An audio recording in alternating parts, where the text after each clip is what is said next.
Well, we made it. This is episode 100, and I'm going to keep it short and sweet. I'm coming to you today just to say thank you to the anesthesia and pain management community. When this podcast was started at the beginning of 2019, I could not have envisioned how much fun it was going to be and how much work it was going to be. And also, I couldn't have envisioned the incredibly high caliber of the people that I was going to have the privilege of interacting with. And as I've reflected back on the work that this last year and a half has represented, I feel incredibly lucky to be working with this group of physicians. I was talking to a friend the other day and trying to explain who anesthesiologists are specifically in the healthcare ecosystem. And this analogy came to mind. They're like the right tackle on the offensive line, to borrow from football. They protect the quarterback. When they do their job really well, no one can tell.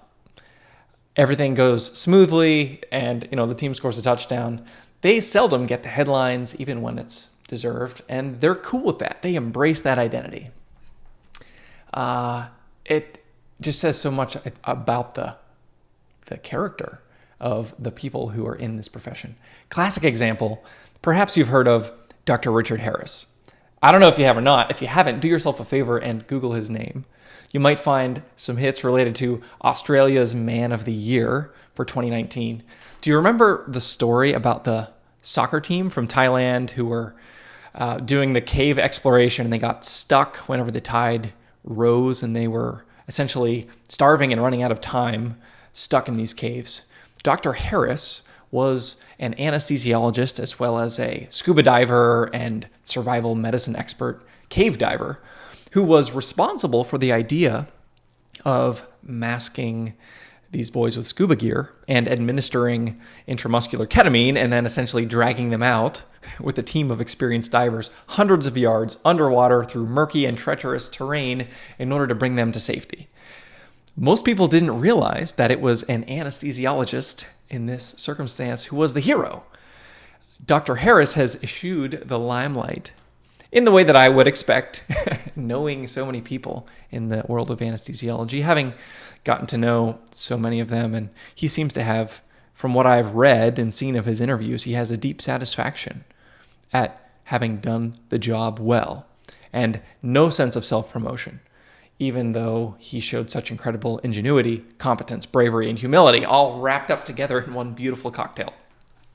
I found these characteristics to be modeled well by so many. One other personal note that I wanted to share, we had a somewhat recent brush with some local anesthesiologists here at the Children's Hospital of Philadelphia. Long story, but suffice it to say that our son tried to inhale some food rather than swallowing it, so we called one of those big, white, boxy Ubers with the shiny red lights on top and went down to our local ED. Everything worked out fine, and Calvin's in great shape, but immediately pre-op, we were there with our son and the attending and the fellow on call, who was a good friend of my wife's. And I was terrified for my son.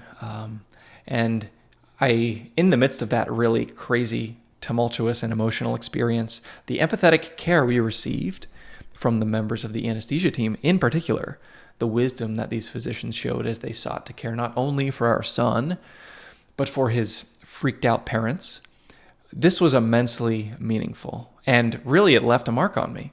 So a special shout out to Doctors Giese and Ator at CHOP for how well they took care of our family during a terrifying time. So if anybody at CHOP is listening, give them a pat on the back, even though I know for them it was probably just another Tuesday. For us and for me, that was an experience that I won't forget. And I'm really grateful for how well we were cared for. So these are a couple practical examples of how, as I've gotten more and more integrated into the anesthesia community, it's been humbling and awesome. And I've had dozens more people who I've spoken to on this podcast, probably hundreds off the record, who have exuded such amazing character qualities. And I like I said, I'm just lucky.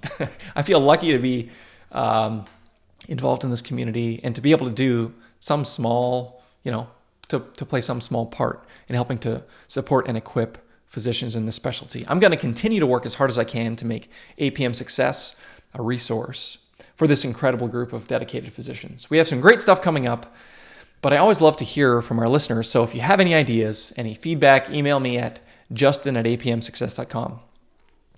If you have someone you want to hear from in particular, or if you're friends with Dr. Richard Harris and can convince him to be on the show, I would love to have him share his story. I want to continue to equip you to do the work that you love in a way that is sustainable and on your own terms. However I can do that better, I would love to hear your feedback. Send me a note. Would love to hear from you. That's all I've got. Thank you for listening. 100 episodes. If this has meant something to you, if you have found this show to be helpful, share it with a colleague. I'm always trying to get the word out. We just are coming up on 70,000 downloads, which is really exciting. That's more than one listen per ASA member, which is a fun milestone too. Hope everyone has a great Memorial Day. As always, thanks for listening to APM Success.